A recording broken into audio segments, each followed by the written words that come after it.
This meeting is being recorded.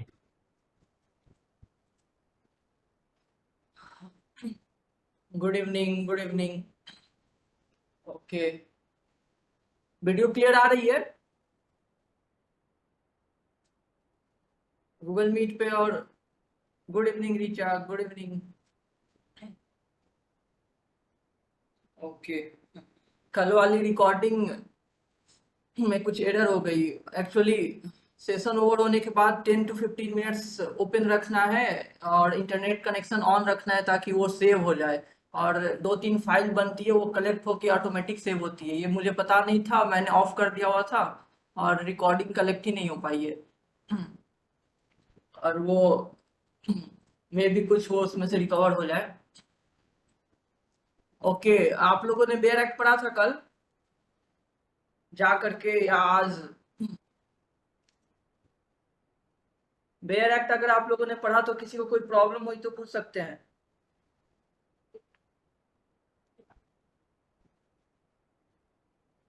University of Lucknow की second cut off में किसी को कोई प्रॉब्लम है किसी भी सेक्शन में? 96 to 106, 34 to 44।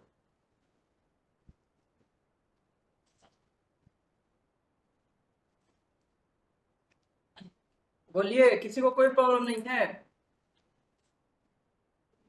ओके, मैं पूछता हूँ फिर किसी से।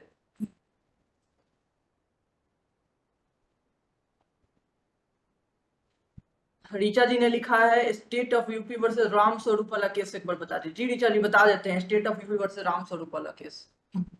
स्नेहा तिवारी। ओके, और किसी को कोई प्रॉब्लम है?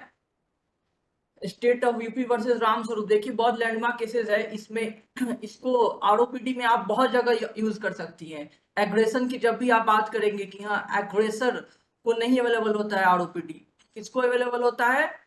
जो रीजनेबली किसके अंडर में विक्टिम बना हुआ है, जिसके खिलाफ अगेंस्ट एग्रेशन हुआ है, उसको अवेलेबल होता है क्या? उसको, उसके पास होती है आरओपीडी के राइट्स होते हैं। अगर मैं खुद एग्रेसर हूं तो मैं right to private defence claim नहीं कर सकता हूं। ये state of UP versus Ram Swaroop के केस में बताया गया था। बहुत लेट तक ज्वाइन करने की आप लोग की आदत हो गई है, जो कि अच्छी बात नहीं है सभी लोगों की। ठीक है, तो ये state of UP versus Ram स्वरूप में चीजें डिस्कस की गई थी कि आरओपीडी का एक्सटेंट एंड एक्सेप्शन को डिटेल में डिस्कस किया गया था कि कब कब अवेलेबल है, कब नहीं अवेलेबल है। जिसमें कोर्ट ने कहा था कि एक एग्रेसर को कभी भी आरओपीडी नहीं अवेलेबल होता अगर आप खुद परपिट्रेटर हैं। चाहे इवन सडन फाइट, जो फाइट होती है उस केस में भी नहीं अवेलेबल होता। वो चीजें भी हम लोग डिस्कस करेंगे आज। और किसी का कोई प्रॉब्लम है? हम लोग जब सर्टेन फाइट डिस्कस करेंगे तो फिर हम लोग आरोपी डिस्कस करेंगे। अभी एग्रेशन वाले भी बाकी है। कोई सेक्शन में किसी को प्रॉब्लम है? किसी सेक्शन में? शिवांगी, आपने बोला था सेक्शंस पढ़ के आएंगे, पढ़ के आएंगे सेक्शंस? यार मैं कब बोली? आपने नहीं बोला था तो फिर आपने सेक्शन पढ़ा या नहीं, ये बताइए। क्या सर? आपने सेक्शंस पढ़ा है कि नहीं? सर मुझे टाइफाइड है और इस वक्त मैं कुछ नहीं पढ़ पा रही। अच्छा, ओके ओके। रक्तिमा, आप कल अटेंड नहीं की थी या थी आप? हाँ सर, मैं किया था टेस्ट, बट बीच बीच में मैं चली गई थी। धीरज जी ने लिखा है सेक्शन 44 या 106 को रिवाइज करवा दे। बिल्कुल, अभी हम सेक्शन 44 को बता देते हैं फिर से। और उसके अलावा किसी को कोई प्रॉब्लम उससे पहले? रोहित मिश्रा,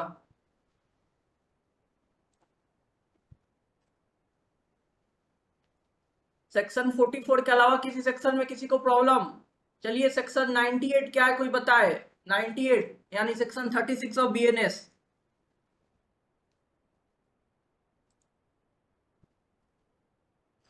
आप लोग टाइम पे आ जाया कीजिए।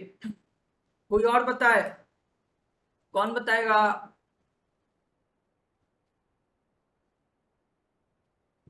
सारिका,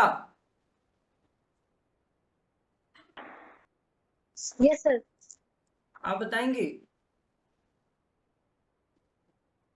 और सर मुझे इसमें का मतलब सेक्शन यस 98। सर।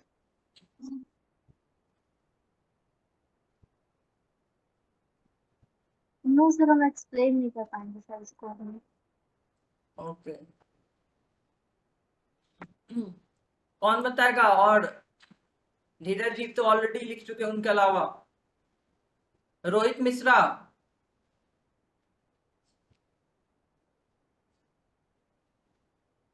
रोहित जी, आपने जो क्वेश्चन पूछा था, आपका डाउट क्लियर हो गया है ना एकदम? जी सर, क्लियर हो गया। ओके, तो आप बताएंगे सेक्शन 98। सर वही 36 है ना जो बीएनएस का? क्या? सर बीएनएस का 36 ना? हाँ हाँ, बताएं बताएं। सर उसमें बेसिकली यही कहा गया है कि कोई भी एक पर्सन है, 4 तरीके के पर्सन की बात करी गई है, जैसे इंटॉक्सिकेटेड है या कोई यूथ या माइनर है। दूसरा एक तीसरा है सर कि उसके अंदर उतनी मैच्योरिटी नहीं है कि अंडरस्टैंड कर सके नेचर, और चौथा है कि अनसाउंडनेस है उसकी। तो सर इन चारों पर्सन्स अगर कोई एक्ट कमिट करते हैं तो उनको वैसे ही लॉ के द्वारा वो दिया गया, एग्जेम्पशन दिया गया है कि वो एक्ट कंसिडर करेंगे, ऑफेंस नहीं। तो उनको सर प्रोटेक्शन मिल गई है। पर अगर ये कोई चार जो पर्सन है ये अगर एक्ट कमिट करते हैं तो इनके अगेंस्ट भी, जिस पर्सन के अगेंस्ट कमिट हो रहा है, तो उसके पास आरओपीडी रहेगा सर। ओके ओके, बिल्कुल। मतलब यही कि अगर इन लोगों ये लोग जब क्राइम करते हैं, जो भी वल्नरेबल हैं ड्यू टू इंटॉक्सिकेशन, अनसाउंडनेस या मिस्टेक ऑफ फैक्ट, मिसकंसेप्शन, इन सारे वजह से, तो वो क्राइम नहीं मानी जाती है। वो लोग, उन लोगों को क्राइम से इम्यूनिटी मिला हुआ है, क्योंकि वो खुद एक जनरल एक्सेप्शन में आ जाती है। लेकिन उनके अगेंस्ट भी आरओपीडी एक्सरसाइज किया जा सकता है। ऐसे पर्संस के अगेंस्ट भी right to private defence exercise किया जा सकता है। ये राइट मिली हुई है। यही थी सेक्शन जी सेक्शन सर। 36, या कहें तो सेक्शन 98। सॉरी, हाँ, सेक्शन 98। ओके। और किसी को प्रॉब्लम नहीं है तो फिर हम लोग स्टार्ट करते हैं सेक्शन 106 से, जो कि पूछा है धीरज जी ने। सेक्शन 106 ही ना? हाँ। या मैं सारे सेक्शंस को एक बार समराइज कर दूं? कोई है जो चाहता है सारे सेक्शंस को समराइज कर दिया जाए? ओके, आइए मैं लिख के समराइज कर देता हूँ ब्रीफ में, ताकि आप लोग को अच्छे से समझ में आ जाए। क्योंकि रिकॉर्डिंग पता नहीं वो मिल पाएगा या नहीं।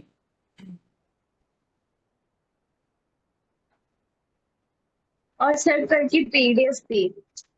क्या संभवी? सर पीडीएफ भी कल वाली क्लास की पीडीएफ अच्छा, पीडीएफ। हाँ हाँ, पीडीएफ मैं भेज दूंगा। अभी उसमें लिखना बाकी रह गया था, इसलिए मैं भेजा नहीं था कल। ठीक है सर। वो अभी भी अधूरा ही है, मैं उसको पूरा करके वो भेज दूंगा।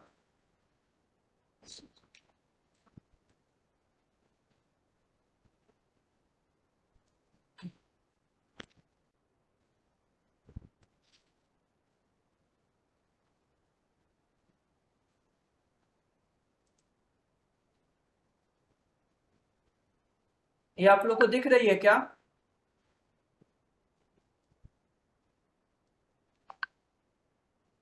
ओके। ये गूगल मीट पे कैसे दिखेगी? कोई बात नहीं, हम मैं बोलते भी रह रहा हूँ तो जूम पे बोल रहा हूँ। वेबएक्स पे सबको दिख रही है व्हाइट बोर्ड? हाँ सर, दिख रही है। ओके ओके, चलिए हम लोग स्टार्ट करते हैं 96 से। हम लोग आप लोग बहुत ध्यान से सुनिएगा, ताकि हम लोग थोड़ा फास्ट फास्ट डिस्कस कर लेते हैं।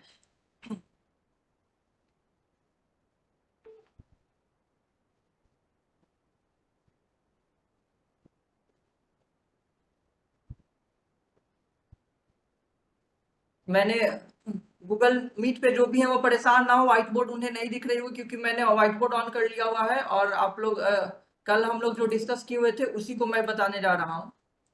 बहुत लेट तक आप लोग सभी जगह पे ज्वाइन कर रहे हैं, अभी भी 15 मिनट लेट से इतने लोग आ रहे हैं।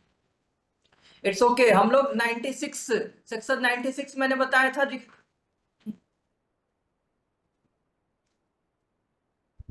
सबसे पहले सेक्शन 96 डिस्कस करते हैं हम लोग, या सेक्शन 96 के बराबर कौन सी सेक्शन है? सेक्शन 34। कोई एक पर्सन माइक ऑन करके आंसर दे। धीरज, आप माइक ऑन किए रहिए गूगल मीट पे। ओके, अच्छा आपका माइक ऑन नहीं होता है। ओके ओके, कोई एक पर्सन ऑन करके बोलता रहे ताकि चलिए, इसमें ये बहुत जनरल प्रोविजन है, ये एक जनरल प्रोविजन है जो बताता है कि कब कब हमें आरओपीडी, हमारे पास आरओपीडी है यही बताता है बस, कि हमारे पास राइट ऑफ प्राइवेट डिफेंस है। इसके लिए एक बेसिक फाउंडेशनल ये सेक्शन है, इसमें कोई खास बात नहीं की गई है, कोई टेक्निकल बात नहीं की गई है। It simply says that we all have right of private defence, यानी कि ये रिकॉग्नाइज करता है, ये पहला वो सेक्शन है जो कि रिकॉग्निशन देता है एज ए जनरल रूल कि हमारे पास राइट ऑफ प्राइवेट डिफेंस है। सो ये एक फाउंडेशनल प्रिंसिपल आप इसको कह सकते हैं, इसमें और कुछ आपको नहीं समझना है। फिर हम आते हैं नेक्स्ट सेक्शन पे, सेक्शन 97 पे। सेक्शन 97 का मतलब कौन सा हो गया? सेक्शन 35 हो गया बीएनएस का, सेक्शन 35 हो गया बीएनएस का। ये क्या बताता है? सेक्शन 97 जो है उसमें दो तरह की बातें की गई है। सबसे पहले बताई गई है कि हमें राइट ऑफ प्राइवेट डिफेंस किस चीज का है? बॉडी का है। फिर बताई गई है प्रॉपर्टी का है। तो फिर बॉडी का क्या क्या है? हम अपने बॉडी का या किसी और के बॉडी का, दोनों के रेस्पेक्ट में हमारे पास राइट ऑफ प्राइवेट डिफेंस है। यानी कि हम अपने बॉडी को भी प्रोटेक्ट कर सकते हैं या किसी और के भी बॉडी को कर सकते हैं। तो बॉडी हो गया और प्रॉपर्टी हो गया, ओन या अदर्स।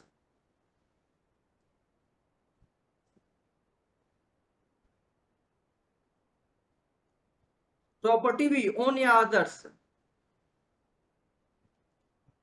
तो ये सेक्शन यही कहता है कि हमारे पास right of private defence of body है, of our body and others body also. Right of private defence of property है, चाहे वो मूवेबल प्रॉपर्टी हो चाहे वो इमूवेबल प्रॉपर्टी हो, हमारे खुद के प्रॉपर्टी का या किसी और का भी प्रॉपर्टी का हम डिफेंस कर सकते हैं।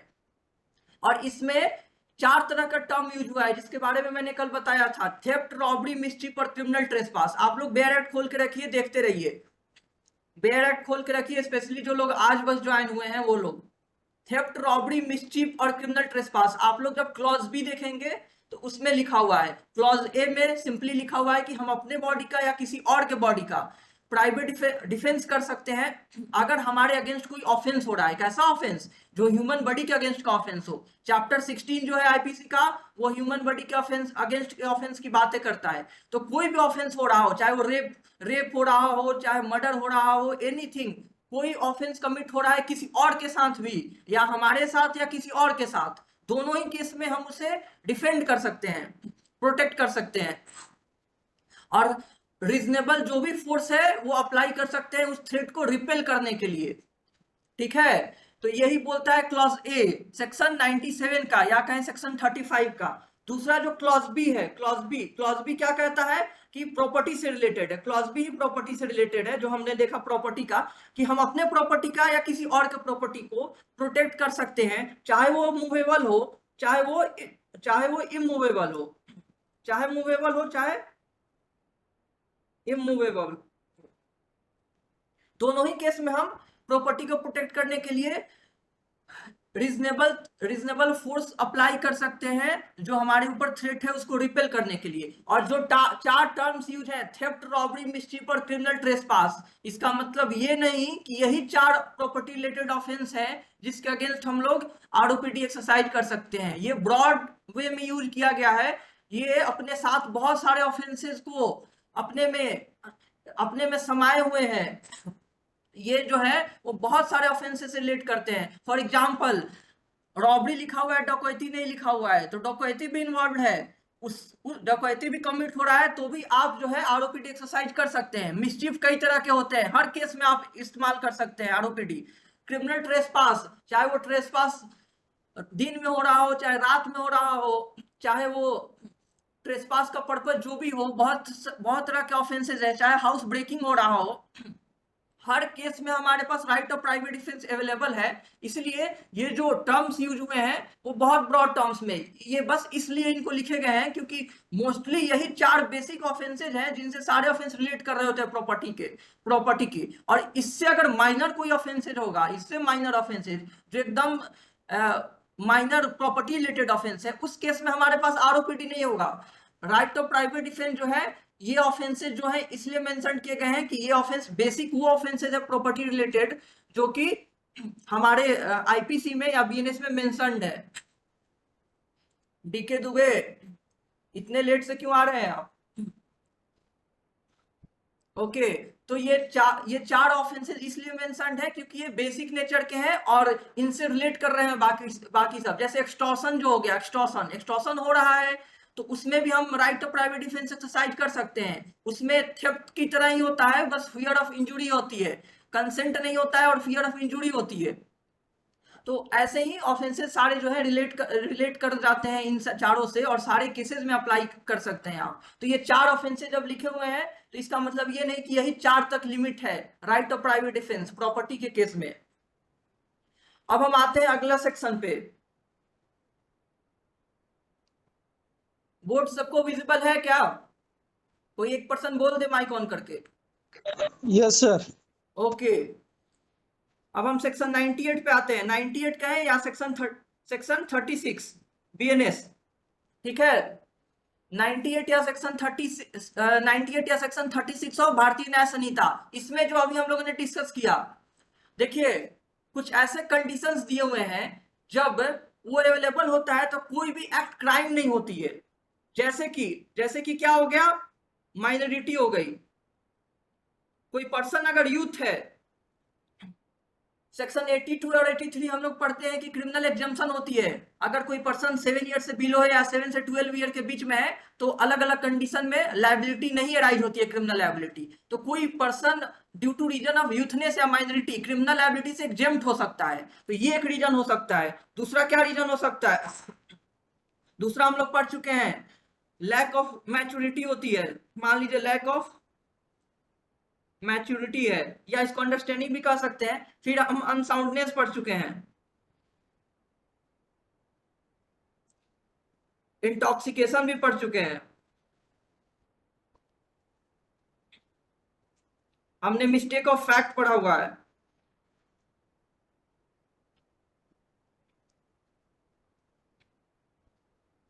मिसकंसेप्शन का क्या मतलब, क्या हुआ? आप किसी भी फैक्ट को लेके मिसकंसेप्शन है यानी मिस्टेक ऑफ फैक्ट, ये सारे ही रीजंस है।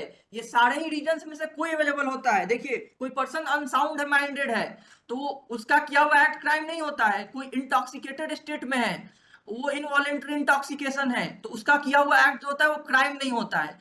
तो ये सारे जो एग्जांपल्स हैं, चाहे वो माइनॉरिटी हो गया, लैक ऑफ मैच्योरिटी हो गया, कोई पर्सन अपने ही एक्ट का नेचर एंड कंसिक्वेंसेस नहीं समझ सकता है। अगर कोई पर्सन मिस्टेक ऑफ फैक्ट के अंडर है और वो रीजनेबल है, तो अगर गुड फेथ में ये लोग एक्ट कर रहा है मिस्टेक ऑफ फैक्ट में होते हुए, तो वो भी एक्ट क्रिमिनल नहीं होता है। तो इन सारे केसेस में किया हुआ एक्ट क्रिमिनल नहीं होता है।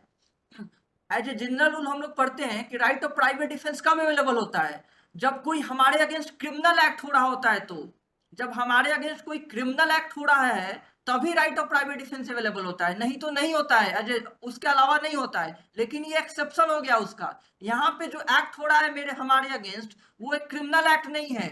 और क्रिमिनल एक्ट ना होने का कारण क्या है, जो मैंने लिखा हुआ है 5 reason, intoxication, unsoundness, lack of maturity या अदर्स जो है, तो भी इस केस में भी हमारे पास right of private defence available होते हैं। यही बोलता है ये सेक्शन 98 या सेक्शन 36 ऑफ बीएनएस का यही पर्पज है कि एक तरह से एक्सेप्शन प्रोवाइड किया है।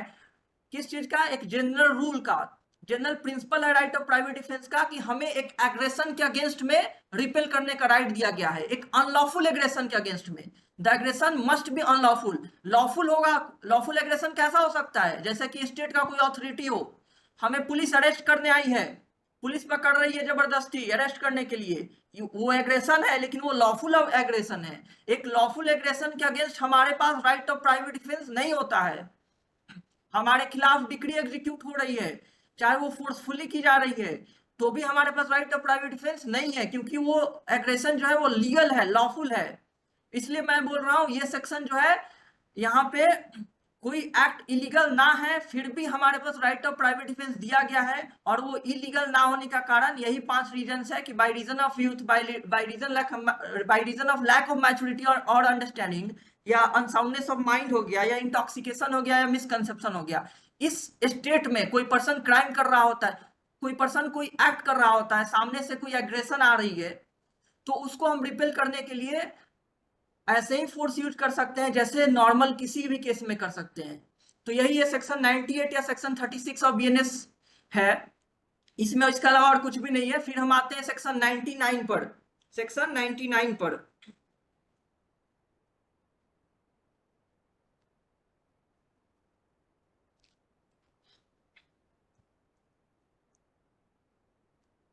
सेक्शन 99 उसको बीएनएस में क्या कहेंगे, सेक्शन 37, सेक्शन 37 ऑफ बीएनएस। ये बहुत इंपॉर्टेंट है, बहुत इंपॉर्टेंट सेक्शन है। इसमें क्या की बात की गई है, लिमिटेशंस की बात की गई है, एक्सटेंट की बात की गई है।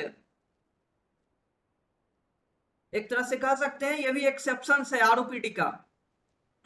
बहुत बार क्वेश्चन इससे पूछे जाते हैं कि लिमिटेशंस या एक्सटेंट एक्सेप्शंस की बात कहाँ की गई है, या आपको लॉन्ग आंसर राइटिंग में भी आता है तो कि discuss the extent and exception of right of private defence. तो आपको सेक्शन 99 फुल डिटेल में डिस्कस करना होता है। तो ये बहुत इंपॉर्टेंट है। इसमें बताया गया है कि राइट ऑफ प्राइवेट डिफेंस जो है वो एब्सोल्यूट नहीं है, उसमें बहुत तरह के रिस्ट्रिक्शंस लगाए गए हैं। राइट ऑफ प्राइवेट डिफेंस पे बहुत तरह के रिस्ट्रिक्शंस लगाए गए हैं। जैसे कि सबसे पहले बात की गई है पब्लिक सर्वेंट के केस में। Public servant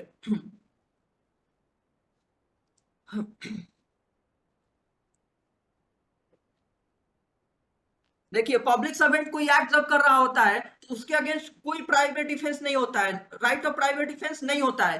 as a general rule there is no right of private defence against the act of public servant. चाहे वो पब्लिक सर्वेंट खुद से वो एक्ट कर रहा है, चाहे उसके डायरेक्शन में कोई और एक्ट कर रहा है, किसी भी केस में हमारे पास राइट ऑफ प्राइवेट डिफेंस नहीं होती है। बट कुछ ऐसे केसेज हैं कि उसमें हमें right of private defence provide किए गए हैं, इवन वो पब्लिक सर्वेंट कर रहा हो या उसके डायरेक्शन में कोई और कर रहा हो। तो क्या क्या वो है, सबसे पहले कि मान लीजिए कोई पब्लिक सर्वेंट ऐसा एक्ट कर रहा है जिससे हमें एप्रीहेंशन ऑफ क्या हो, डेथ हो, एप्रीहेंशन ऑफ डेथ या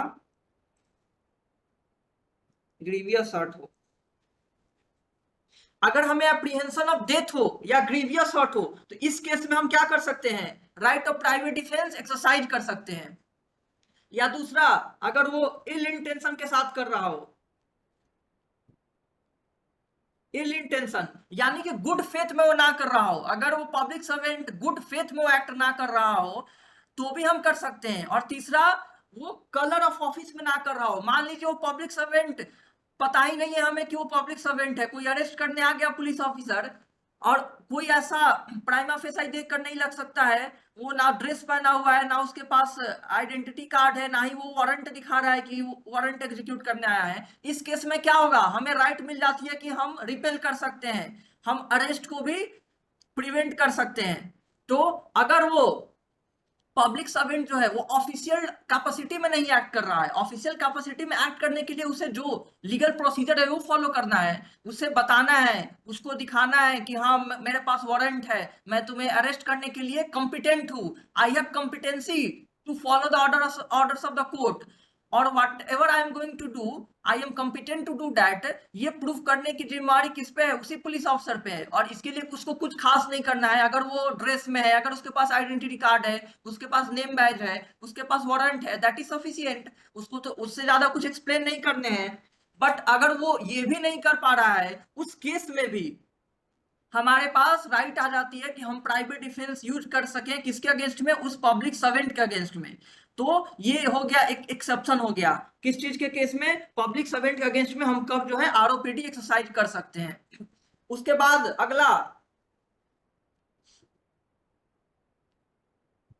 अगला क्या हो जाएगा, चलिए 2 नंबर पे हो गया, हमारे पास टाइम है, टाइम टू टेक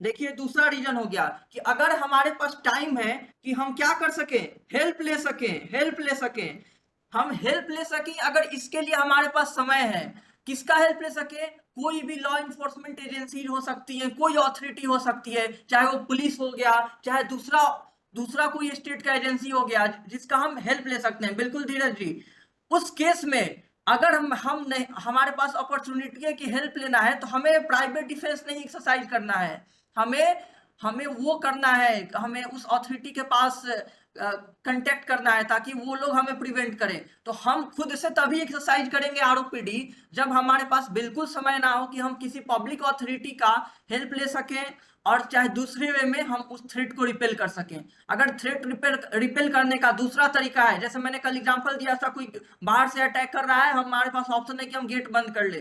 गेट बंद कर लेने से अगर वो थ्रेट रिपेल हो जा रही है तो हमें वो करना है कि ना कि हमें गेट खोल करके दूसरे तरीके से रिपेल करना है, उस पर भी अटैक करना है। तो हमें वो मोड चुनना है रिपेल करने के जो वायलेंट ना हो, जिसमें राइट ऑफ प्राइवेट डिफेंस का एक्सरसाइज ना करना पड़े। अगर वैसा मोड नहीं अवेलेबल है तभी जाके हमें रिटेलिएट करना है, हमें रीजनेबल फोर्स यूज करना है। तो ये दूसरा एक तरह से हमारे पे लिमिटेशंस हो गया on the right of private defence. And third and the most important, third जो है वो सबसे इंपॉर्टेंट है, जिसपे क्वेश्चन सबसे ज्यादा बनती है, and that is about proportionality हो गया।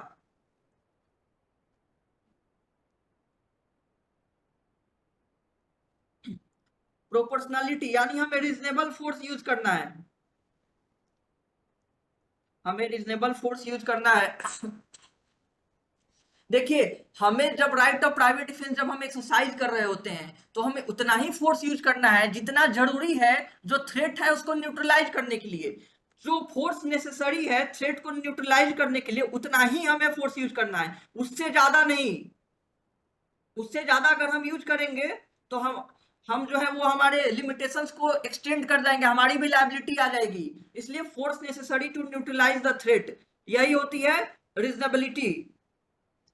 तो अगर हमने रीजनेबल मैनर में आरओपीडी नहीं यूज कर रहे हैं, एक्सेसिव फोर्स का यूज कर रहे हैं जो कि ज्यादा है देन नेसेसरी, कोई पर्सन जो है वो हमारे ऊपर अटैक कर रहा है हाथों से और हम जो है एक लीथल ऑब्जेक्ट से अटैक करने लगे, हमने चाकू से अटैक करने लगा जिससे उसको, और वो भी हम अटैक करने लगे लीथल मैनर में जिससे उसकी जान चली जा सकती है, ग्रीवियस हर्ट हो सकती है। ये सब एक्सेसिव यूज ऑफ फोर्स हुआ।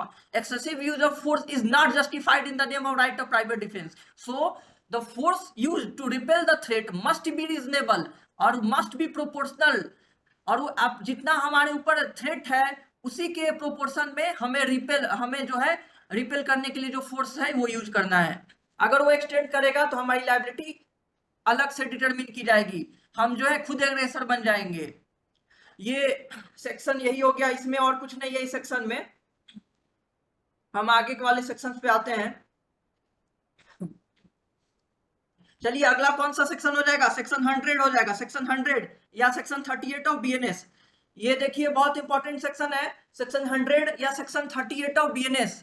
बोर्ड विजिबल है सबको अभी भी? DK Dubey? Yes sir. Okay, ऐसा भी कुछ है क्या जो आउट ऑफ स्क्रीन चला जा रहा है, जो मैं बोर्ड पे लिख रहा हूँ आउट ऑफ स्क्रीन चला जा रहा है? नहीं, एकदम परफेक्ट है सर।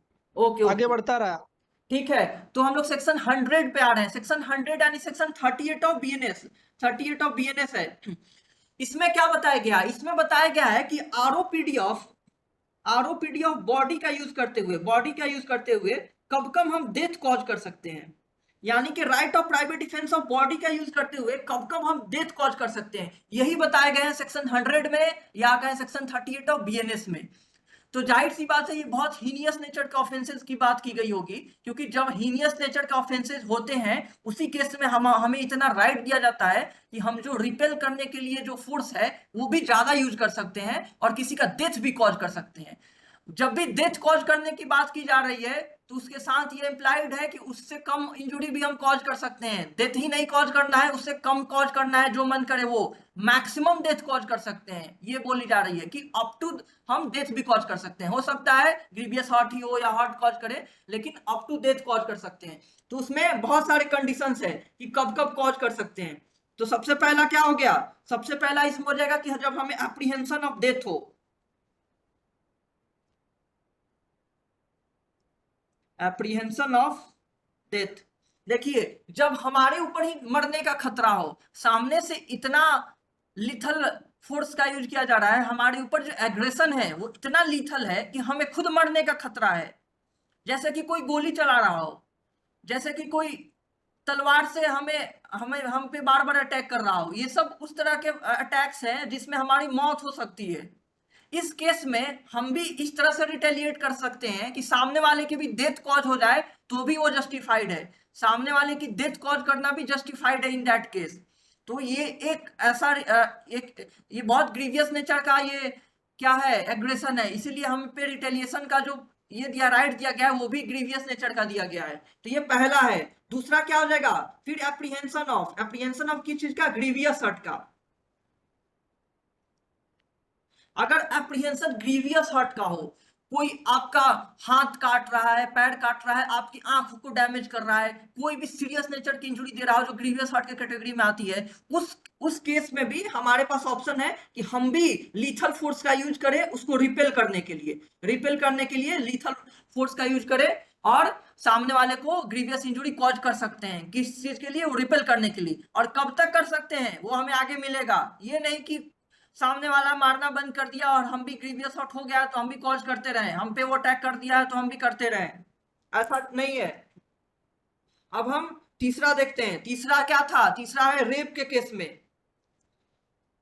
मैंने बताया था कि रेप, इन सारे ऑफेंसेज में ऑफेंस कमिट होना जरूरी नहीं है। अगर मियर उसका थ्रेट है, एप्रीहेंशन जो है रीजनेबल हो गई है, एप्रीहेंशन अगर रीजनेबल है या थ्रेट रीजनेबल है तो भी आप यूज कर सकते हैं राइट ऑफ प्राइवेट डिफेंस। जैसे कि अटेम्प्ट हो जाना दिखाता है कि एक रीजनेबल एप्रीहेंशन को, तो रेप के केस में या अननेचुरल लस्ट के केस में, इस तरह के जो ऑफेंसेज है, सेक्सुअल ऑफेंसेज है, उस केस में भी आप जो है right of private defence exercise कर सकते हैं उसको रिपेल करने के लिए। अननेचुरल लस्ट,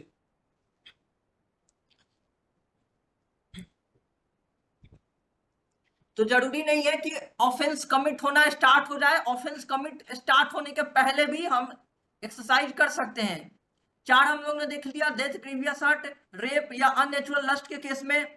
देखिए जो सेक्शन 377 जो है आईपीसी में, वो बीएनएस में हटा दिया गया है।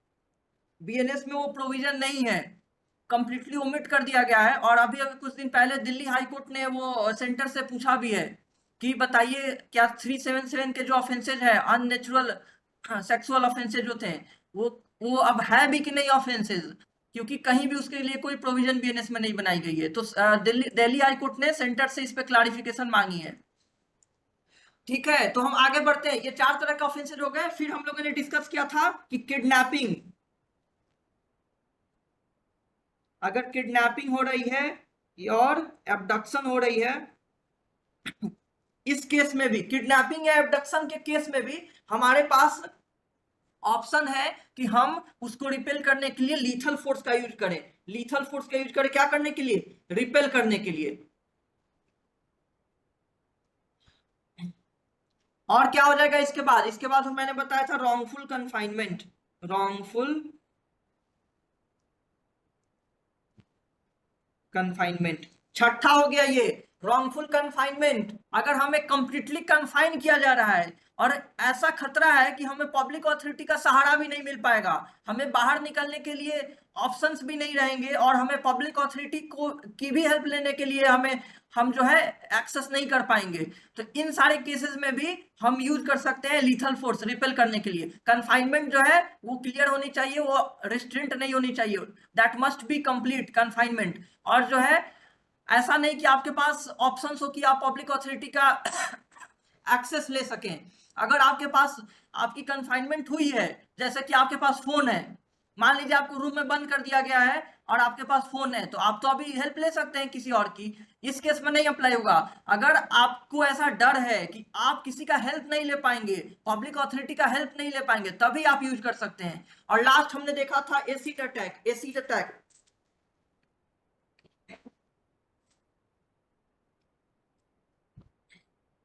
लास्ट हो गया एसिड अटैक।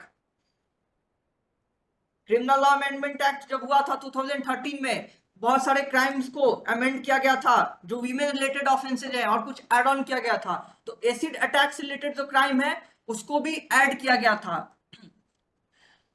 और अगर एसिड अटैक हो रही है या उसका अटेम्प्ट हो रहा है या एडमिनिस्टर किया जा रहा है, इन एवरी केस विक्टिम के पास ये राइट है कि प्राइवेट डिफेंस एक्सरसाइज करे, और वो करते समय वो परपिट्रेटर की डेथ भी कॉज किया जा सकता है, परपिट्रेटर का डेथ भी कॉज किया जा सकता है। तो ये सारे वो कंडीशंस है जब हमारे पास right of private defence exercise करते हुए हम किसी का डेथ भी कॉज कर सकते हैं। चलिए अब हम आगे वाली सेक्शंस पे आते हैं।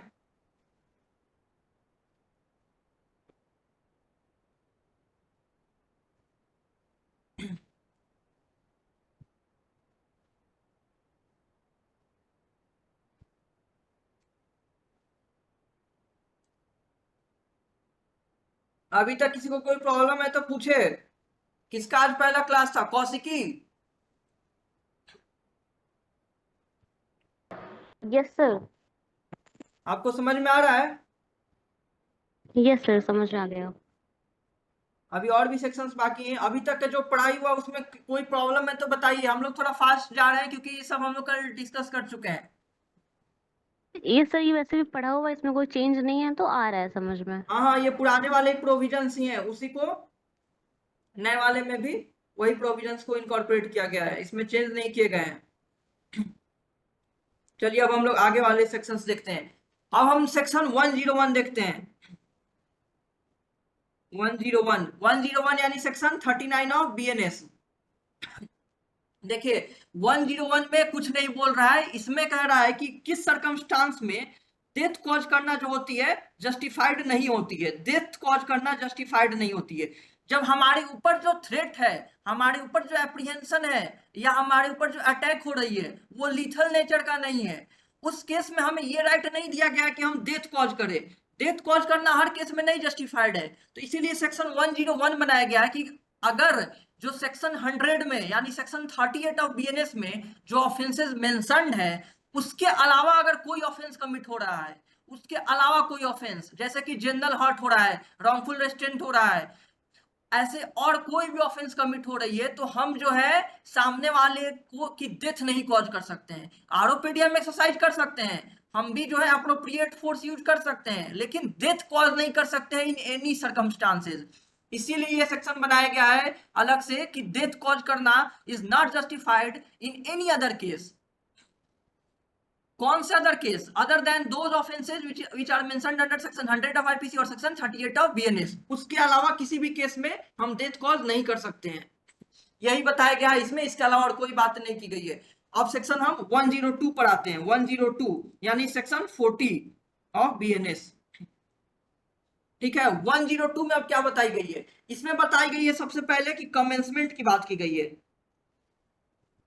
कमेंसमेंट ऑफ आरओपीडी यानी कि राइट ऑफ प्राइवेट डिफेंस जो है वो कब शुरू होता है। राइट ऑफ प्राइवेट डिफेंस कब शुरू होता है और कब खत्म होता है? तो कब शुरू होता है right of private defence?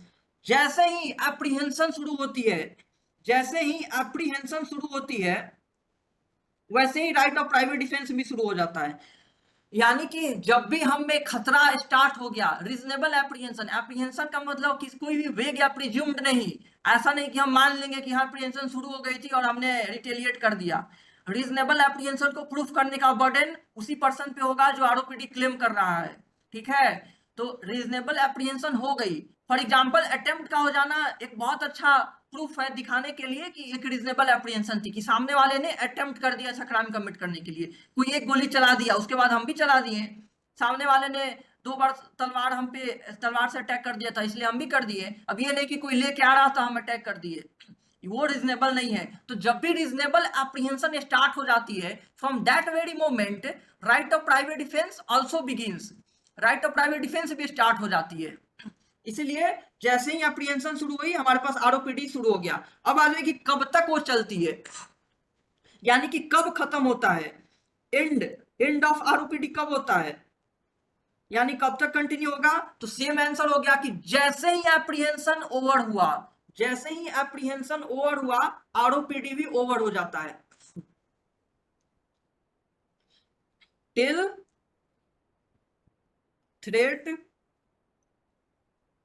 Persist. आप इसको ये भी लिख सकते हैं जैसे भी जब तक भी वो खतरा बना हुआ था, जब तक वो खतरा बना हुआ था हमारे पास आरओपीडी था, और जैसे ही वो खतरा ओवर हुआ हमारा राइट टू प्राइवेट डिफेंस भी ओवर हो गया। इसीलिए टिल द मोमेंट हमारे ऊपर से अप्रीहेंशन ओवर हो जाती है, उसके बाद हमारा कोई राइट ऑफ प्राइवेट डिफेंस नहीं होता। अगर उसके बाद हम एक्सरसाइज कर रहे हैं तो that would be considered as an aggression, और उसके लिए हमको पनिश किया जाएगा, हमें भी एग्रेसर माना जाएगा, हमें डिफेंस नहीं मिलेगा आरओपीडी का। ये हो गया हमारा किस चीज से रिलेटेड, बॉडी से रिलेटेड आरओपीडी। कब हम डेथ कॉज कर सकते हैं, कब डेथ नहीं कॉज कर सकते हैं। चलिए अब हम आते हैं प्रॉपर्टी से रिलेटेड। चलिए हम आते हैं सेक्शन 103 पे। somebody saying something, क्या कोई कुछ बोल रहा है तो माइक ऑन करके बोल दे। चलिए हम सेक्शन 103 103 पे आते हैं। अब 3-4 सेक्शन ही रह गए हैं रिवीजन के। सेक्शन 103 जो है वो कहता है कि हम आरओपीडी ऑफ बॉडी का यूज करते हुए, प्रॉपर्टी का यूज करते हुए कब कब हम डेथ कॉज कर सकते हैं। अभी हमने पढ़ा सेक्शन 100 में कि कब कब हम right of private defence of body का यूज करते हुए डेथ कॉज कर सकते हैं। अब इसमें पढ़ना है 103 में या 41 में कि कब कब हम right to private defence of property का यूज करते हुए हम डेथ कॉज कर सकते हैं। तो जाहिर सी बात है कि ये भी जो सर्कमस्टांसेज होंगे, जो ऑफेंसेज होंगे, बहुत ही हीनियस नेचर के ऑफेंसेज होंगे। और एक चीज और याद रखनी है साथ में कि वो ऑफेंसेज है जो प्रॉपर्टी रिलेटेड तो है ही, लेकिन साथ साथ ह्यूमन लाइफ के लिए भी सिग्निफिकेंट थ्रेट क्रिएट करते हैं, क्योंकि ये ऑफेंसेज ह्यूमन लाइफ के लिए भी थ्रेट क्रिएट कर रहे हैं और प्रॉपर्टी से रिलेटेड हीनियस ऑफेंस है। दैट्स वाई हमें ये राइट दिया गया है कि इन ऑफेंस को रिटेलिएट करते हुए हम किसी का डेथ भी कॉज कर सकते हैं। ठीक है, तो अब हम पढ़ते हैं कौन कौन से वो सर्कमस्टांसेज है या ऑफेंसेज हैं। तो सबसे पहले क्या हो जाएगा, रॉबरी। देखिए रॉबरी एक ऐसा ऑफेंस है जिसमें बहुत चांसेस होते हैं कि जो रॉबरर्स हैं वो इंजुरी भी कॉज कर दें। इसमें बहुत सिग्निफिकेंट थ्रेट होता है ह्यूमन लाइफ के लिए। कोई भी पर्सन जो है रिपेल करेगा, रॉबरर्स जो जनरली होते हैं वो विथ आर्म्स होते हैं, उनके पास हथियार होते हैं, और इसीलिए बहुत ज्यादा चांसेस है कि वो थ्रेट क्रिएट करते हैं ह्यूमन लाइफ के लिए। दैट्स वाई रॉबरी को इस कैटेगरी में रखा गया है कि इसको रिपेल करते हुए आप डेथ भी कॉज कर सकते हैं, क्योंकि ये बहुत हीनियस नेचर का ऑफेंस है। दूसरा क्या हो जाएगा, दूसरा हो जाएगा हाउस ब्रेकिंग। देखिए mere house breaking is not enough, mere house breaking जो है वो इनफ नहीं है। हाउस ब्रेकिंग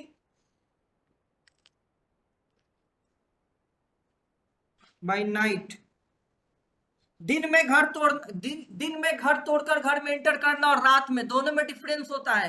रात में जो है वो थ्रेट ज्यादा होती है, रात में जो थ्रेट ज्यादा क्रिएट करती है ह्यूमन लाइफ के, और प्रॉपर्टी रिलेटेड ऑफेंस तो है ही, लेकिन ये ह्यूमन लाइफ के लिए भी थ्रेट क्रिएट कर रही है। और house breaking by night is a more grievous offence than normal house breaking during day. इसीलिए इसको इस कैटेगरी में रखा गया है कि वो उसको भी रिपेल करते हुए डेथ कॉज किया जा सकता है। ओके, फिर अब हम तीसरा पे आते हैं। तीसरा हो जाएगा क्या, मिसचीफ। अगर मैं ऐसे लिख रहा हूं तो आप लोग को टेढ़ा दिख रहा है क्या, अगर मैं ऐसे लिखूंगा तो?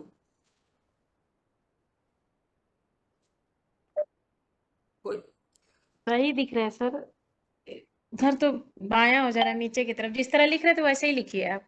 ओके ओके, सर वर्टिकल हो जा रहे हैं बस ऐसे। कोई बात नहीं, ठीक है ठीक।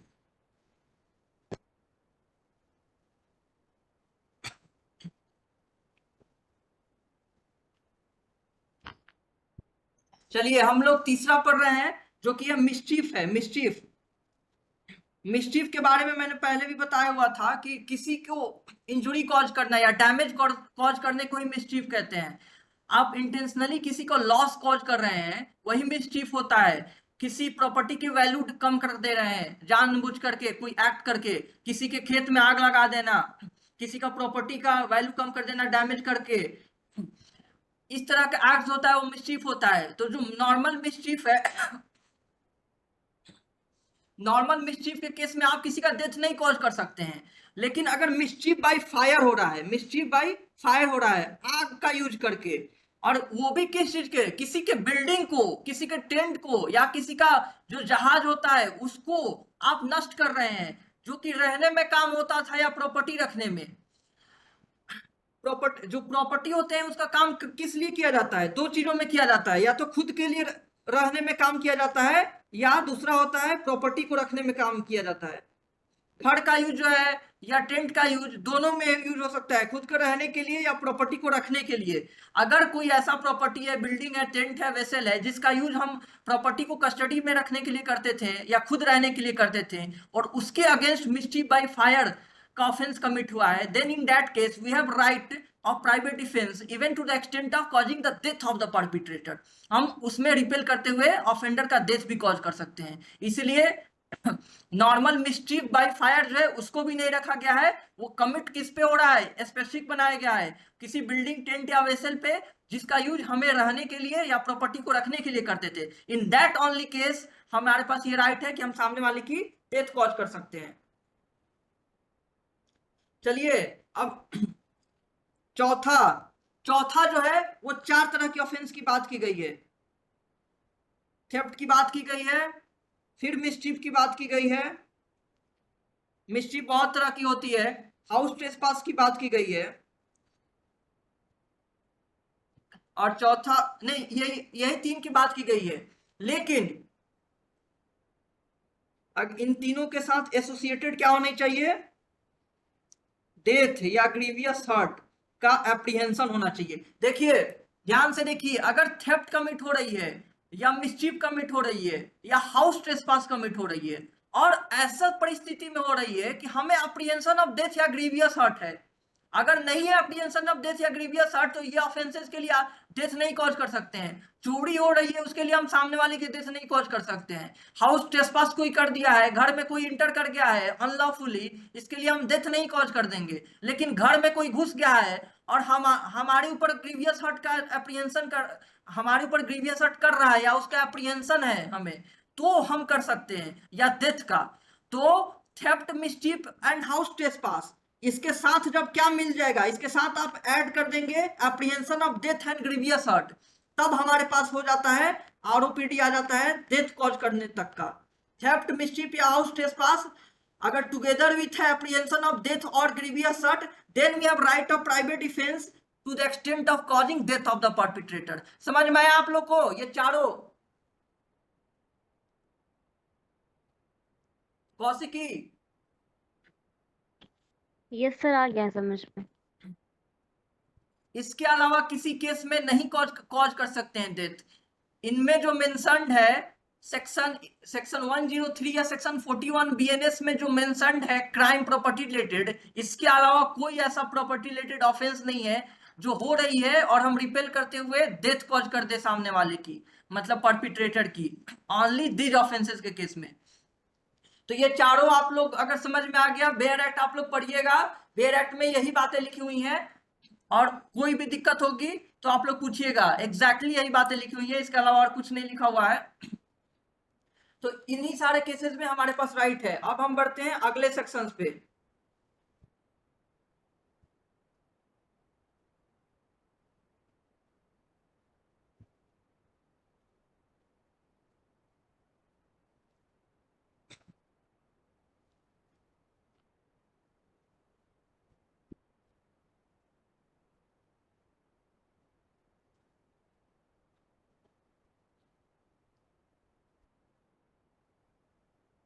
मैं नए पेज खोलने की कोशिश कर रहा हूं क्योंकि ये ऐसा लग रहा है भर गया है।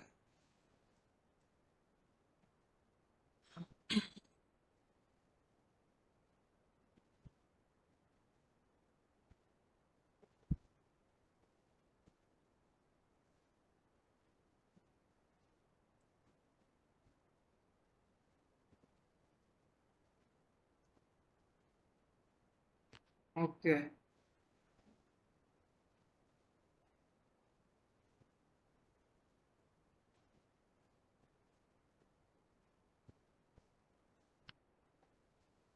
चलिए अब हम आते हैं अगले सेक्शन पे, सेक्शन 104 पे।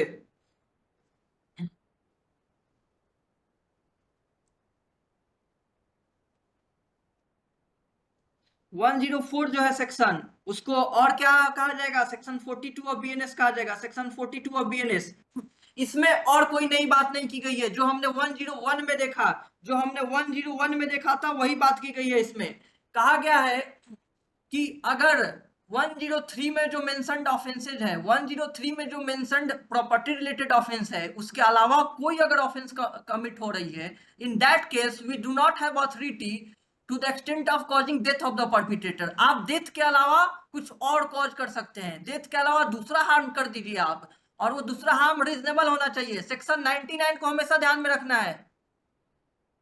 सेक्शन 99 को हमेशा ध्यान में रखना है कि सेक्शन 99 में लिखा हुआ है कि वो जो प्रोपोर्शनल जो है रिपेल करना है, वो कभी भी अनरीजनेबल नहीं होनी चाहिए। उसे ध्यान में रखते हुए हमें दूसरे तरीके से हमें डिफेंड करना है, डेथ नहीं कॉज करना है। यही बात बस सेक्शन 104 में की गई है। अब सेक्शन 105 पे हम आते हैं। सेक्शन 105 जो कि सेक्शन 43 है बीएनएस का। देखिए, इसके बाद सेक्शन 106 लास्ट होगा। इसमें बात की जा रही है कमेंसमेंट एंड कंटिन्यूएंस की। कमेंसमेंट एंड कंटिन्यूएंस जो हम फिर भी पढ़ चुके हैं बॉडी के केस में। तो सबसे पहले हम आते हैं कमेंसमेंट का। ये सेम टू सेम है कि जैसे ही एप्रीहेंशन स्टार्ट हुआ, हमारा आरओपीडी भी स्टार्ट हो गया। The moment reasonable apprehension of offences against property start, at that very moment our right of private defense also start। उसी समय हमारा राइट भी स्टार्ट हो जाता है। तो स्टार्ट कब हुआ वो हमें पता चल गया, लेकिन कब तक खत्म होता है इसको लेकर के, इसमें अलग अलग ऑफेंस को लेकर के अलग अलग बातें बताई गई हैं, कब तक खत्म होता है। तो हम अब एंड का पढ़ते हैं, कब तक आरओपीडी खत्म होगा। तो सबसे पहले हम थेफ्ट का देखते हैं। थेफ्ट के केस में 2-3 बातें की गई है। सबसे पहली बात की गई है कि अगर जो ऑफेंडर है, मान लीजिए ऑफेंडर जो है प्रॉपर्टी का थेफ्ट कर लिया और उसको लेकर भाग गया, मतलब वो जो ऑफेंस था, ऑफेंस इफेक्टेड, एक सेकेंड,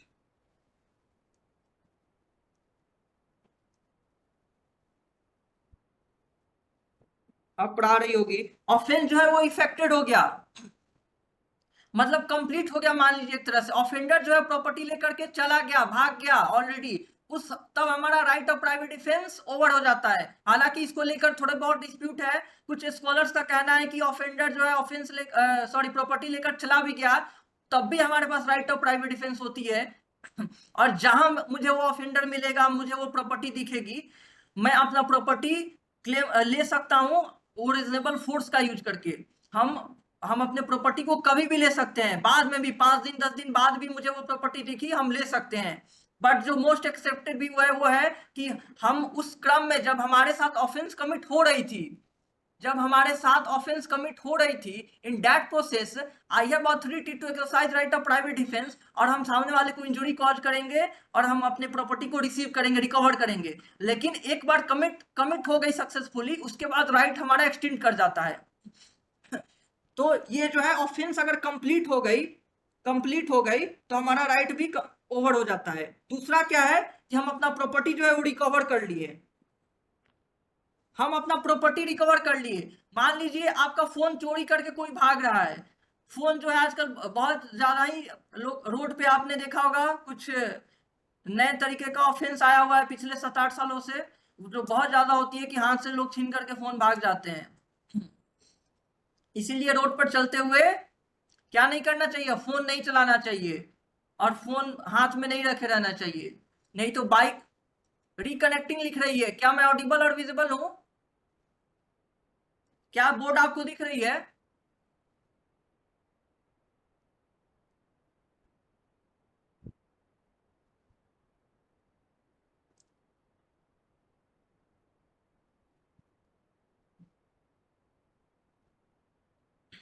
कहीं भी नहीं ऑडिबल विजिबल ना, पूरा